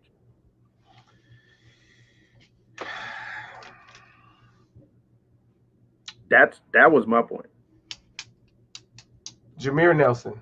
All right, so how about this? College football. Anybody care? Oh my God. Yeah. I mean, not anybody. I mean, y'all, because we don't talk a lot about college football. I obviously care. Yeah. these guys who are watching us right now actually care. But so, who's your pick? Who's going? Who are the 4 going to the playoff, and then who do you ultimately choose? The 4, I don't have a clue. Yeah. Well, you got to have a clue. You could probably just predict. That's what we're talking about. I want to say, I guess I'm looking at Mac's prediction, and I kind of agree with it. Bama, Notre Dame, and Clemson. I don't know about Texas A&M, but that pretty much is 3 of them. I mean, for me, I always say the sports writers and the media, they pump them up so much. Even if they have a late season loss, they find a way to still keep them up in the top 2. Exactly. So, and they love Trevor Lawrence. So I just assume that those 2 teams will be in there somewhere. Okay, so who are we talking about? Because Clemson hasn't had a late season loss. So I'm saying I take exception. I take exception because that always happens with Alabama, but Clemson doesn't have that luxury because they play in the ACC. So they're not allowed to have late season losses. But Alabama is. Well, that's why I said Alabama is, but they love Trevor Lawrence. So I'm sure that those 2 teams will be in there somewhere. Well, I'm sure that Clemson deserves to be in there, but I don't think that their love for Trevor Lawrence matters, and here's why. They somehow let that game still go on against Notre Dame without Trevor Lawrence. And it seems like they do a lot to, and then it's not even a real ACC game. Notre Dame is just playing in the ACC this year so that they can get a schedule in a conference where they're not playing outside of the conference. So let's talk about what Mac is saying about Ohio State. So here's how it goes in the Big Ten. They're supposed to play 8 games. However, if you don't get your full 8 in, you just need to come within 2 of whatever team plays the most games. So if somebody in the Big Ten plays 8, then that means that Ohio State has to play at least 6 to be eligible for the Big Ten championship game. It has nothing to do with the college football playoff, but the Big Ten championship game. If by chance nobody plays 8 and the most that any team plays in the Big Ten is 7, then that means that Ohio State would then need to play at least 5 games.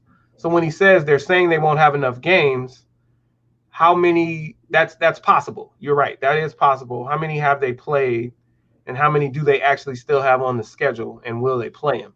So let's speculate. If they don't get enough games in to make it into the Big Ten championship game, do you feel like the college football playoff will still pull them in? Ohio State. Yes. So without the Big Ten championship game. Yes. Because there's a world in which they could be undefeated but not have enough games for the Big Ten championship game, but they're still considered to be one of the best teams. Yep. Okay, so then you do have a clue, right? So you do have a clue. So who you? Right. Hi, this is Rodney with the analog phone line. I'm surprised you can still see me while I'm on dial-up. Doctor's office. Don't mute it. Yeah, I still have a landline. So what do you think? So then we say Alabama, we say Notre Dame. So Jimmy is saying Texas A&M if Ohio State is not in. And he's really feeling like Ohio State's not going to be in. So, Texas A&M as of now will be the next one up. Poor Cincinnati just can't do anything. By the way, there you go, Cincinnati. Oh, no, they're Conference USA. They're not AAC. Cincinnati is undefeated, and they're 7th. And they can't do anything about it because their season's done.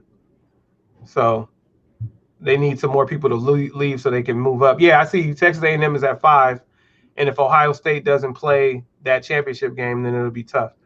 If they do get enough games, then obviously Ohio State will be in. We agree? If they go undefeated, Yep. they'll hold out Texas A&M. They should, yeah.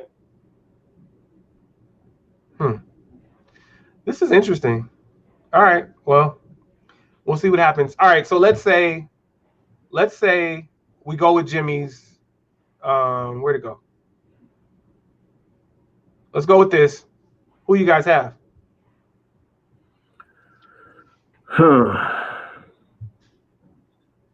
So this would be, as it's constructed now, it would be Texas A&M versus Alabama and Clemson versus Notre Dame in a rematch.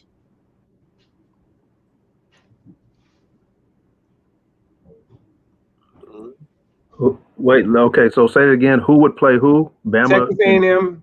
Texas A&M at Alabama, but obviously in a bowl game, and Clemson at Notre Dame in a bowl game. So these will be neutral sites. I'm gonna go Bama Notre Dame. There you have it, Notre Dame. That's 2 of them. As much as I hate saying that, so that's what you have? Bama Notre Dame. Please. All right, so I got Clemson winning it all. I don't care who they play. But I definitely have them beating Notre Dame in a rematch with their actual starting quarterback when they lost that game in overtime, like on some bull. I got Clemson. Clemson's better than Notre Dame. I got Clemson beating them, and I've got them beating Alabama. I don't know much about Texas A&M, so maybe Texas A&M upsets Alabama. I don't know, but I've got Clemson over whoever comes out of that 1-4 game. Well, you know what? That's a great point because they would potentially play in the ACC championship game. So, well, if they beat Notre Dame in the ACC championship game, then Notre Dame doesn't go to this playoff.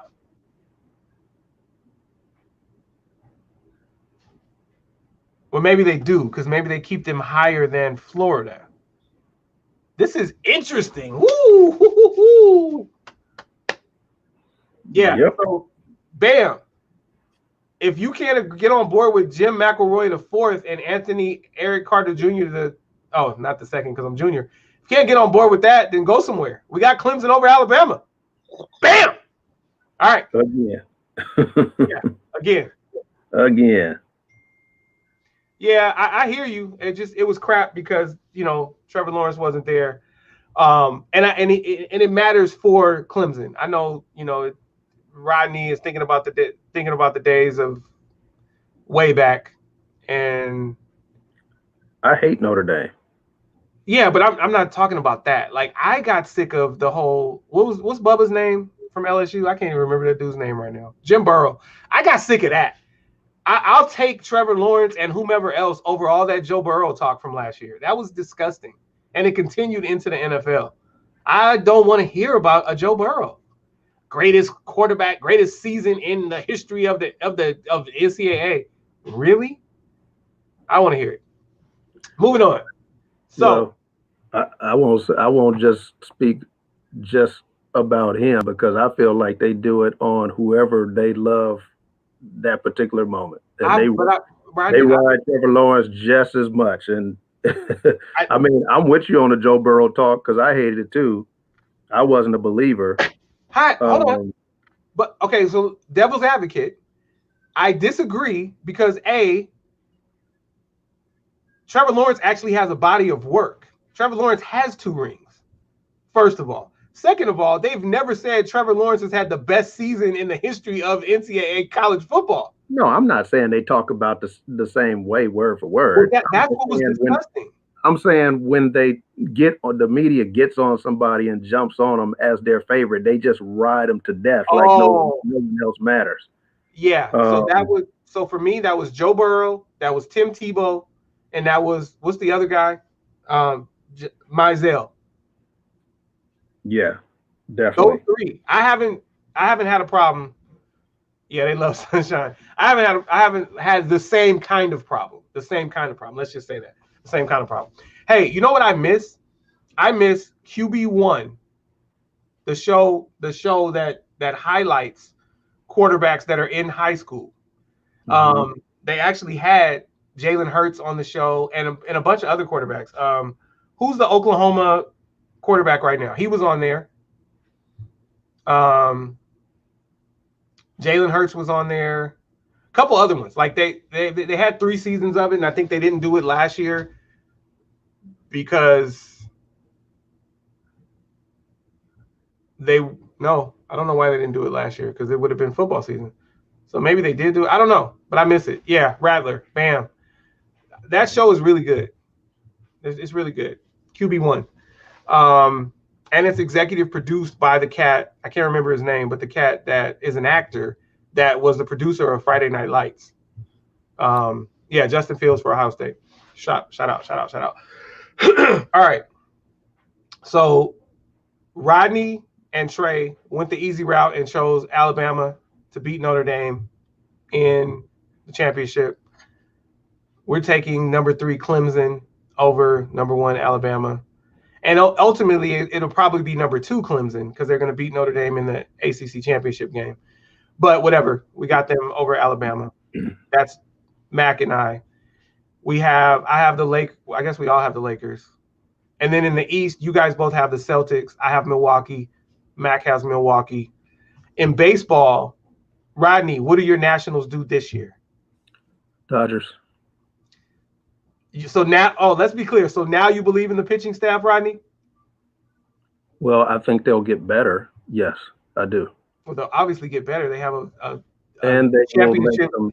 But they have no. That's not what I'm talking about. They have David Price coming back, and that's what I just said. They'll get better, and then they're gonna make some changes to the bullpen. So yes, I do expect them to be better. But they didn't play great in the postseason this particular year. Early picks on the closer for the Los Angeles Dodgers. Trey. Closer? Mookie!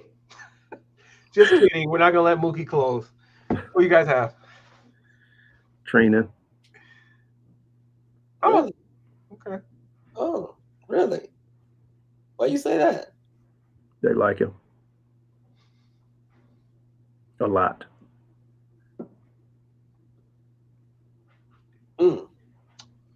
Okay.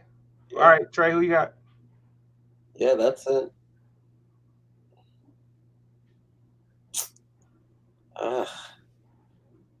That's a tough one, man. I'm gonna have to think on that one. Yeah, that's a tough one. Go ahead and think. You got about 30 seconds right now. Come on, man. You read the topics. You knew we were gonna talk about this. Just kidding. We don't come in with topics. We just wing it. Episode 39. Winging it. So I put the topics in Slack and asked them to add to them, but they won't go to Slack. So I just stopped doing it. Stop it.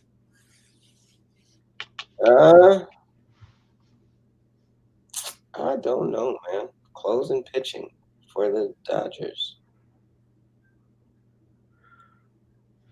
I'm gonna go with Icy. Oh man, Icy. What's his name?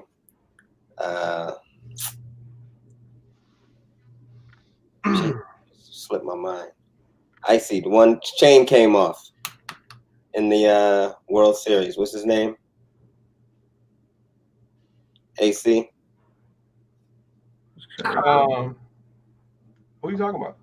Icy. Jeez. Hold on. Mm-hmm.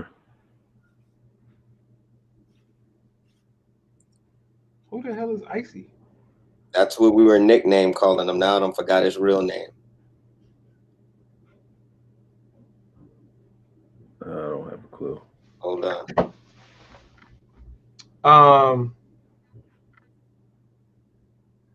Was that Gratterall? Gratterall had the big icy chain. Yes. Okay. All right. So I'm not mad. I'm not mad at Gratterall. Yes, Gratterall. Well, let's go. Do you guys know who won the game? Do you remember? The winning pitcher? It was Gratterall, right? No, but that's a good pick. It was actually Gonzalez. Game. Yeah. It was Gonzalez. Gratterall came in afterward, and then Urias closed it. I was saying I was early on Gratterall, but then toward the end I was liking Urias. So Jimmy says closer by committee. I'm not mad at that. I think that could ultimately that's where we'll be in the World Series. Closer by committee, I'm sure. Or maybe not. We'll see. But I'm gonna say I'm gonna go with someone. I'm gonna choose Urias. But he's a starter, right? He closed because they didn't have anybody else, but he's a starter. Started a lot of games. Okay, so then I am going with Gratterall then. Okay, so I'm gonna go with Gratterall. Okay, all right. Nice. Yeah, you're right, Rod. I forgot about that because he was in late in so many games because they had to shorten the rotation. Yeah. So, but nope. All right. So regular season, I'm going with Gratterall, and then hopefully he performs. However, we're gonna have 3 aces. So you going back to Jansen? Huh? Listen, I was a Red Sox fan for 23 years. Y'all know that, right? I went through the curse and all of that. I'm cursing at Kenley Jansen. Shout out to Kenley Jansen, but no, I don't want him to close. What I'm saying is, in the playoffs, you're probably going to have 3 starters. We already have 3 aces. Urias, if we want to keep his arm in the rotation, he's going to have to close, or he's going to have to be a reliever is what I'm saying. He doesn't have to close, but he has to be a reliever because you're going to have David Price, Buehler. Well, okay, the way it is now, it'll probably be Buehler, Kershaw, Price. And they all have 1 ring. But I think that as things shake out, Kershaw might wind up being the number 3. But we'll see what happens. I'm saying we have 3 aces in that top 3 of our rotation. So we won't really need Urias to be a starter in the playoffs. That's all I was saying. But we'll see what happens. It'll be great to have 4 people to start and then just mow everyone. All right, so we haven't free agency yet, right? Yeah, free agency is now. Yeah, okay. Free agency is now. The winter meetings and all that starting right now? Moves are happening right now. I don't know about the winter meetings. They might be happening via Zoom, but free agency is now and deals are happening now. Yeah. So people are getting around and be number 4. Oh. Didn't know who they bring in. Oh, if they bring in a bit? Oh. Yeah. Well, we'll see. Yeah. All right, so Dodgers. Jimmy says Yankees. Yeah, let's do an early pick. So Dodgers. Yankees what? Dodgers Yankees. I'm agreeing with that again. A few minutes ago. No, the Yankees not gonna get there. So what do you guys say? I've been wanting that vintage series Mac for years. So I'm agreeing. Dodgers Yankees.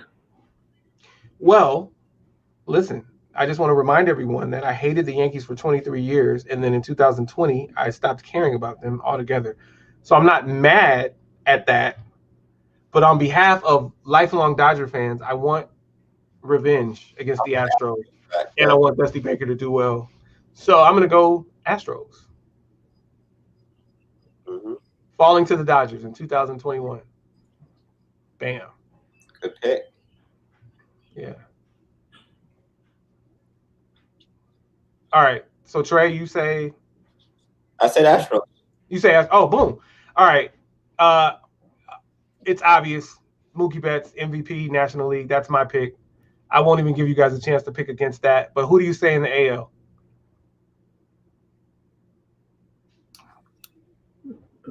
Repeat. Same MVP. I'm gonna go with the Rosarena, or as I like to call him, arroz con pollo. That's one reason I was gonna say Tampa. it'd be nice to have a rematch for them, but even though I want the Astros, but you know, I'm pulling for Rosarena, man. I want him to do well. Like, yeah. And I guess we just need to see what he does defensively. I know he wasn't a liability, but he also didn't play the whole season. right. So I think just since this is early picking, I'm gonna go with him just because if he carries over 75% of what he did offensively, first of all, with no one on base, two, just his overall at bats, then he becomes that much more effective because he didn't do much at all with anyone on base in the postseason, and that's how we were able to overcome him because he just didn't do much with people actually on base, with people in scoring position. So I'm going to say a Rosarena and Mookie early on. And by the way, Mookie came in second in MVP voting, for those of you who didn't know, in the National League. All right, so we all have the Dodgers. We all have the Lakers. Football, Trey's got Philly. I've got the 49ers. Rodney's got the Raiders. We just going to stick with that. That's easy. We don't need to talk about opponents. That's easy. And then either Alabama or Clemson. And then how about this? Do you guys realize today is the 3rd? The season starts in 19 days. Yeah, you know how I feel about Mookie. And I'm with you on that. AL, I don't care. That's why I say I'm Rose Compoyer. Hey, listen, the season starts in 19 days. Did you guys do that math? The NBA season starts in 19 days. Yeah. And by the way, before that. No, I mean the actual season. Yeah. You're getting ready to start getting NBA preseason games like soon. Yeah, I think the 11th. Yeah, that was like the week of the 12th. They play start the preseason. Lakers played Clippers twice, I think. Now, are they doing a full 82 game schedule or is it abbreviated? It's abbreviated. Okay. Aren't they playing like 70 games or 60 some games? I think it's between 65, 70 games maybe. Or is it 72 again?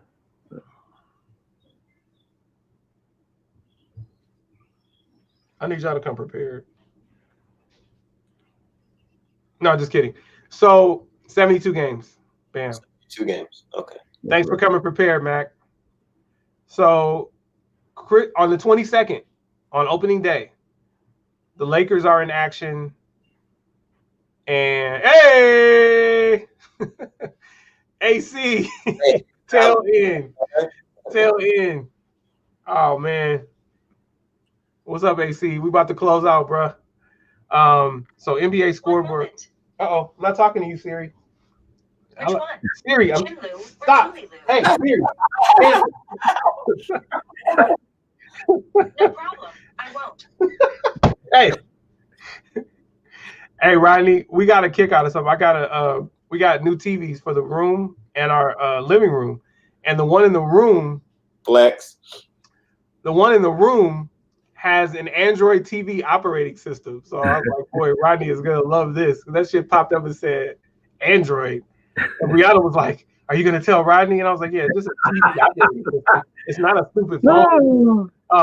Girl in on the action. What'd you say? I say you got your girl in on the action. Man, everybody's in on it. And now Kayla's getting ready to start talking about me soon. Yeah, I mean, well, who has an Android? I mean, you know.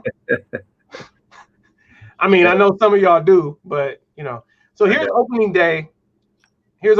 Oh, damn, I removed it. That is hilarious. Here's opening day.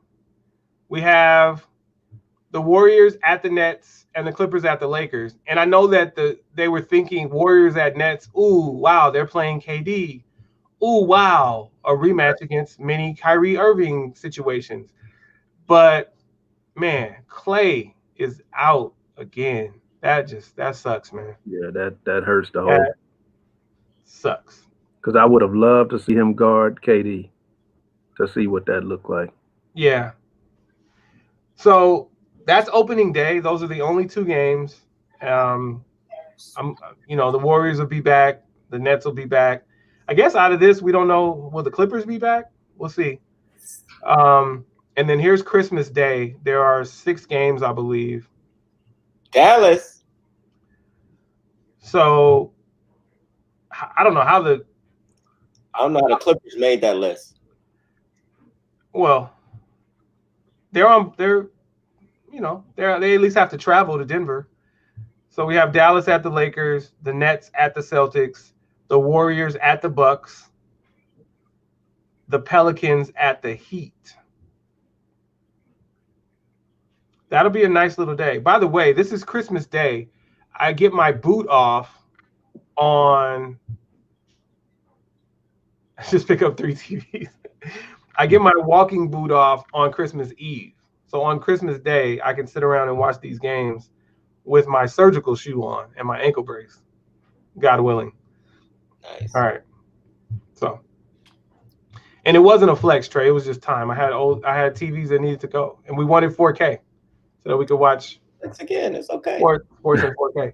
By the way, I have 2 TVs for sale. I have a 60-inch 1080p smart TV, and I have a 42-inch 1080p not smart TV. $250 for the 60-inch, $150 for the 42. Just sharing. All right. The boot. Yeah, baby. The boot coming off on Christmas Eve. Yay. All right. Rodney, close us out. Hey, man, I hope everyone enjoyed their Thanksgiving. We were away for a hot minute and back feeling good. Be careful out there. It was really windy last night. Trees are falling all over Long Beach. I don't know if it's like that in other areas, but be safe. Enjoy these sporting events. Want to give a rest in peace to Rayford Johnson, a pioneer of so many things. The list is long, but he brought so much to sports in general, not just track and field, but just sports, period. So big rest in peace to him and everyone. Until we see you again, glad you're tuning in. Stay with us. So 2 things. The first one, let's give a moment of silence for Rayford Johnson.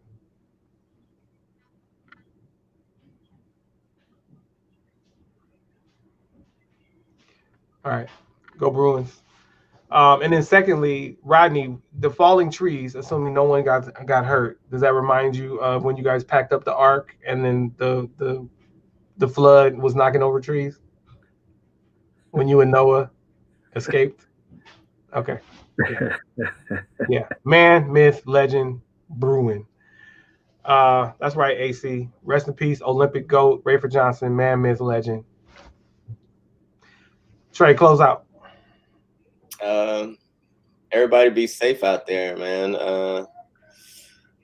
It is stay home time because people chose not to be safe. So guess what? Now you got to keep your ass in the house. Can't eat out anymore. And hopefully you'll listen now and know that this is real as our hospitals get more and more crowded. This whole COVID thing is a serious thing. We're all tired. Now that we have better leadership in office, I'm assuming things are going to get better at a faster rate. So just be patient. If you don't care about yourself, care about somebody else. Don't just choose not to care at all. Be safe. Stay COVID free. A little bit on sports. You guys watch Earl Spence. He's making a comeback. He has a fight. I don't know if it's this weekend or next weekend, but he is fighting sometime this month. And, he had a terrible accident and, this is his first fight, long recovery. So, just wish him well as well. My brothers, y'all stay safe as well. Hey, Cobbs, thanks for coming in, man. We always appreciate you. That's it. Oh man, I forgot to add. I can't wait for that Tiger documentary on HBO, as well as Hector Camacho on Friday. So all the fight fans, all of the people who really want to see that documentary on Tiger, it's coming up this weekend. Oh, Spence fight Saturday this week. Yes.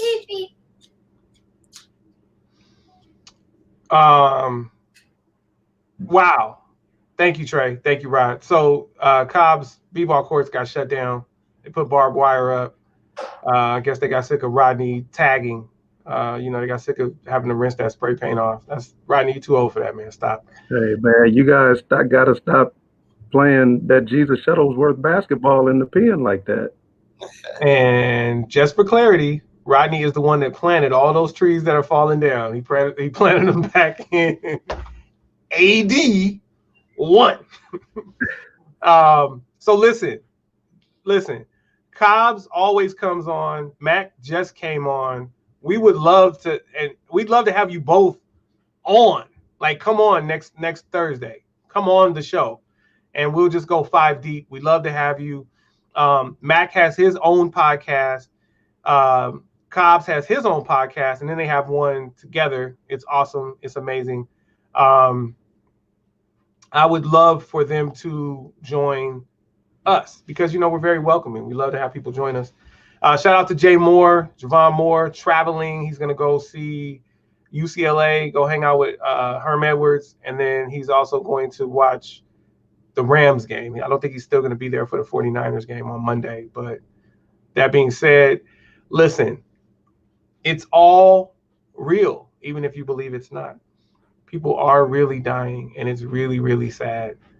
And things happen, like when you have these family events, but people are coming from outside of your COVID bubble and infecting each other and then taking it home, and you're infecting more people. And like, it's not by chance that this thing is growing at an alarming rate. So even though the vaccines are imminent, let's make it to the vaccines. And then there are some people that don't even want vaccines, right? So keep that in mind. Like, people don't take flu shots. They don't take the flu vaccine because while there's also the herd immunity. So most people don't fall victim to the flu. So I get it, but we don't have herd immunity yet. We're getting herd infections. So let's be careful. Let's wear those masks. And again, let me demonstrate for you guys how to properly wear a mask. Because I know a lot of you guys don't know because you wear them like this.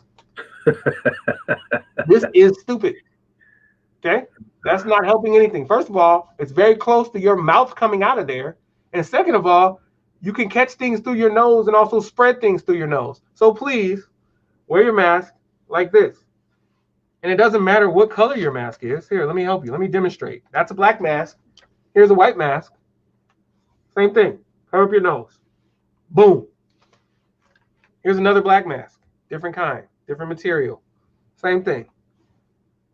Bam. Cover up my nose. Guess what? You can still hear me. I don't need to do this for you to hear me. You can hear me when I do this. White T-shirt club. White T-shirt club. White T-shirt. That's my nephew. White T-shirt club. So they're gonna come on. They said they're gonna come on. So I appreciate y'all. Everybody be safe. My daughter is the light of my life. She's 3. She told me to tell you guys hello. She's at school right now. She's a trooper. And I love my brothers here. I love my brothers that joined us online. And 2 of them will be joining us next week. I'm super excited. Mac, I need your email address. So just DM it to me and I'll send you the invitation. I already have yours, Cobbs, obviously. I didn't say the white mask protects better than the black mask. I've never even worn the white one. I wear my blue one a lot, though. Listen, go Bruins. Trey is shouting out the Lakers today. Rodney, show us your alma mater, your sweatshirt, your hoodie. Bam! Yeah, so Rodney went to HU, and he wants to shout out Howard. Anthony Cobb's daughter is there. Well, figuratively there. She's in school, although she's, I believe, at home right now. So she's not getting the whole Howard experience right now, but that's going to happen. And yeah. Oh, so that's why Anthony Cobbs didn't come on this week, because of the Eagles' performance. Just so we're clear. Anytime the Eagles do something, he shows up and hops on. But not this week. And you see Trey didn't wear any Eagles gear. And Trey even has Eagles throw pillows. They're not there. Remember the whiteboard with Eagles? That's not on the wall. Trey is very quiet this week. But yeah, I appreciate Mac. I appreciate Cobbs. I appreciate Rodney, my guy Trey. I think we've been doing this since 1986. 1986. So we are 34 years in as friends. So yeah. All right. We appreciate y'all. Everybody that came on Facebook, shout out. Everybody that came on YouTube, shout out. Everybody that's listening on Spotify and or Anchor, thank you. This was episode 39 of the Collective Podcast. We were live. We appreciate you. Come see us next Thursday at noon Pacific Standard Time, where we will have the 1585 podcast along with us. We out.